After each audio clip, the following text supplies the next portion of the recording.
गुरुवर्य संतोष महाराज, आपण त्यांच्याकडून जाणून घेऊया. संतोष महाराज, आमच्या चॅनल मध्ये आपलं खूप सारं अभिनंदन, शुभेच्छा देतो मी, कारण आपल्या मार्फत भरपूर व्यसनमुक्त तरुण झालेले आहेत. आजच्या कार्यक्रमामध्ये किती तरुणांनी व्यसनमुक्तीचा माळ घातलेली आहे आणि आतापर्यंत किती जणांनी व्यसनमुक्ती घेतलेली, आपण थोडक्यात माहिती द्या. आता आजचा जो कार्यक्रम आहे, आजच्या कार्यक्रमाच्या हिशोबानं आज व्यसनमुक्तीचा म्हणजे मेन जो कार्यक्रम होता आज तो महापूजेचा होता. आणि 1,00,000 शिवलिंग साधी गोष्ट नाही. 1,00,000 शिवलिंगाचं दर्शन, त्यांचं विसर्जन, त्यांची महापूजा या महिला मंडळ म्हणजे आदिशक्तीचं रूप यांच्या हस्ते झालं. तर आज हा मेन कार्यक्रम हा होता. आज जेवढे लोक हजर आहेत त्याच्यातले 90% दारू सुटलेले आहेत. हे ऑलरेडी दारू व्यसनमुक्त झालेले आहेत. आणि ह्या कार्यक्रम एवढ्या धावपळीत आणि इथल्या शॉर्ट नोटीसवर घेण्यात आला की आम्हाला प्रचार करायला बी टाइम नाही भेटला.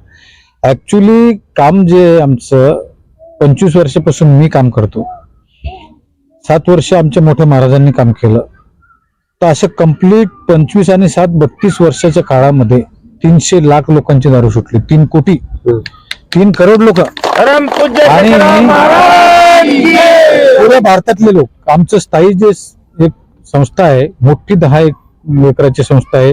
राज्य सरकारनं त्या संस्थेला तीर्थक्षेत्राचा दर्जा दिला, बुलढाणा, शिरपूर बुलढाणा, आणि 5-5 अवॉर्ड दिले. तिथं हेलिकॉप्टरने कॅबिनेट येतात आणि म्हणजे हेलिपॅड आहे तिथं.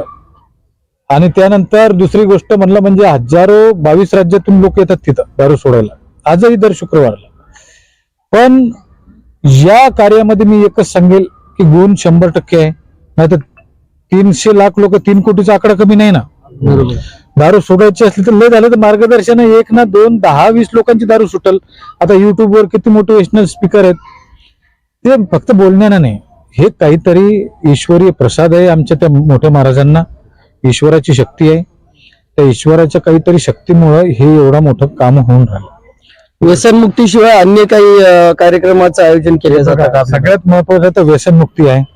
आणि दारू सुटली की 90% काम तर आपलं झालं. मग आम्ही काय करतो, जे आदिवासी भागामध्ये जिथं जिथं आदिवासी समाज आहे, बंजारा समाजाचे तांडे आहे, अशा ठिकाणी जातो. त्या लोकांना आता की दारू तर सुटली बा, मग मुलांच्या शिक्षणाविषयी त्यांना जरा जागृत करण्याचं, की बा रिझर्वेशन दिलं सरकारनं, तुम्ही त्याचा फायदा घ्या. कशा कशा पद्धतीनं आपला समाज मागं अंधश्रद्धेनं मागं पडला. पुन्हा काय असतं, 2 गोष्टी ध्यानात ठेवायच्या. श्रद्धा असेल तर देव आहे आणि अंधश्रद्धा असेल तर नुकसान आहे. देव जो भलं करेल तो देव, बस एवढं एकच वाक्याचा विषय आहे. ज्याच्यापासून समाजाचं भलं होईल, पब्लिकचं भलं होईल, कोणत्याही माध्यमातून, तो देव. आमचं म्हणणं आहे त्यांच्यावर श्रद्धा ठेवा, कोणावर ठेवा, मुलांना शिकवा, मोठं करा. जे पैसे दारूत खर्च करत होते ते पोरांसाठी लावा आणि लंब आयुष्य जगा. कारण हे किडनी लिव्हर हे तुम्हाला रिप्लेस नाही होणार. बाकी तुमचे टीव्ही हे ते गेलं तर बिघडलं तर नवी आणू, पण हे रिप्लेस नाही होणार. आपण तरुणांना आमच्या माध्यमातून काय आव्हान करणार? बस एवढंच सांगेल मी. बघा तरुण मंडळी, आता आजकाल काय असं, त्या जीवनातून मी आलेलो आहे, तुम्ही आलेलो आहे, सगळं आम्ही सगळे त्या वयातून आलेलो आहे. ते एक वय असं असतं, कुठली जिम्मेदारी नसते आणि बुद्धीचं परिपक्वता नसते.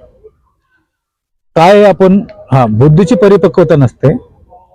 आणि त्याच्यामुळे मी कोण आहे, आपल्याला खरंच काय जिम्मेदारी आपल्याला जगायचं म्हणजे जीवनाविषयी बिलकुल सिरियस नसतं. म्हणजे अशामध्ये काय असतं, एकमेकांच्या मिसगायडिंग मध्ये, गायडन्स नाही म्हणत मी, दोस्त मित्रांच्या नादी लागून आता आजकाल तरुण पिढी बिघडत चालली. लग्नामध्ये डीजे वरती मारामाऱ्या, अनेक क्राईम वाढून राहिले. तर माझं म्हणणं एवढंच आहे की हे आयुष्य जे आहे हे ईश्वरानं दिलेलं एक वरदान आहे, तोफा आहे, गिफ्ट आहे. हे एकदा मेलेला माणूस वापस नाही येत. आता किती ऍक्सिडेंट झाले, गेले, पुन्हा नाही, नुकसान त्यांचंच झालं ना. घरचे काय, आई असली महिनाभर 6 महिने रडल, आयुष्यभर रडल, पण नुकसान त्याच आहे. शेजाऱ्याचं सुद्धा नुकसान नाही, परिवाराचं नुकसान आहे आणि त्याचं नुकसान आहे. आई वडिलांना मुलांसाठी, तरुणांसाठी काही संदेश देणार आहात? हे बघा, आई कोणते या जगातली आई असो, वडील असो, कोणताही आई वडील, आपल्याला कहाणी माहिती की आईचं काळीज असं असतं की माझं काळीज नेऊन विक बाजारात पण तरी तू सुखी राह. म्हणजे आई वडिलांचं इथपर्यंत भावना आहे. की माझा पोरगा लंबा जगला पाहिजे, त्या चांगला माणूस बनला पाहिजे, त्याला मान सन्मान भेटला पाहिजे, त्याला पैसा भेटला पाहिजे, त्याला चांगली बायको भेटली पाहिजे, तो सुखी राहिला पाहिजे. एका वाक्यात तो सुखी राहिला पाहिजे. पण आजकाल हे आई वडिलच ऐकतात कुठं? हे जे नवीन जे व्हायरल म्हणजे जे नवीन जे इंटरनेटच्या जमान्यातली पिढी, यांना काय वाटायला लागलं की हे जे धोत्र्यावाले लोक आहेत यांना काहीच कळत नाही, हे अडाणी आहे, आम्ही हुशार आहे. त्याच्यामुळे ते आई वडिलांचं न ऐकणं, मग त्याच्यामुळे ते चुप बसतात. संस्कृतीचं शिक्षण कुठे कमी पडत आहे असं वाटतं का तुम्हाला? संस्कृतीचं शिक्षण एवढ्याच गोष्टीत कमी पडतं, शिक्षण घेण्याची किंवा ऐकण्याची कोणाची तयारी राहिलेली नाही. नाही तर संस्कृतीला काय कमी आहे का? आपल्या पूर्वजांपासून हजारो वर्षापासून ऋषी मुनींना शास्त्र लिहून ठेवले. आयुर्वेद आहे, तुमचे कसं वागणूक करायची ते आहे, आपले पंचकर्म आहे, हे सगळं लिहून ठेवलेलं आहे. या आमच्या माध्यमातून आपण संस्कृतीसाठी काय करू शकता किंवा काय करण्याचे काही उपाय मी करीन जरूर जरूर. आमचं काम चालू आहे ते त्या गोष्टीवर, की जुने जे काही मोठी आहे आपल्याजवळ, जुने जे शास्त्र ग्रंथ आहेत मोठे मोठे, तिच्यामध्ये जे काही आपल्या आत्मज्ञानाविषयी ज्ञान दिलेलं आहे, लिहिलं गेलेलं आहे, ते आम्ही प्रवचनाच्या माध्यमातून मोटिवेट करणं चालू केलेलं आहे. पण आता ही गोष्ट अशी आहे, जबरदस्ती देता येत नाही. ज्याला घेणं असले त्याच्याच कामी येते. जबरदस्ती गीतेचं ज्ञान तुम्ही नाही सांगू शकत कोणाला, उलट गीतेचा अपमान होईल तो. भगवान श्रीकृष्णानं सांगितलेलं आहे की प्रत्येक आत्मा ही मुक्तीसाठी अधिकार नाहीये.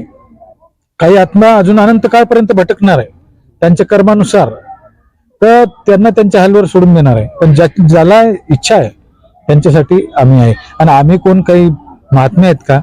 तुमच्यासारखीच माणसं आहे. फक्त एवढंच आहे की जे काम ईश्वरानं आम्हाला लावून दिलं प्रामाणिकपणे करण्याचं काम आम्ही करतो. धन्यवाद. खूप छान माहिती दिलेली आपण पाहू शकता आमच्या माध्यमातून. या ठिकाणी परमपूज्य श्री शेषरावजी महाराज यांच्या मार्गदर्शनाखाली, आदेशाखाली श्री संत परमपूज्य संतोष महाराज यांनी खूप छान असा संदेश दिलेला आहे तरुण आणि तरुणींना. आणि मी सुद्धा भाग्यशेष वार्ता या डिजिटल मीडियाच्या माध्यमातून आपल्या सर्वांना आव्हान करू इच्छितो की व्यसन सुटलं तर आयुष्य आहे, आणि आयुष्य जर टिकवायचं असेल तर व्यसनाला सोडावं लागेल. मी कॅमेरामन जगदीश राऊतसह आनंद शिंगारे, नांदेड, अर्धापूर. लाईक करा, शेअर करा, सबस्क्राईब करायला विसरू नका. जय हिंद, जय महाराष्ट्र.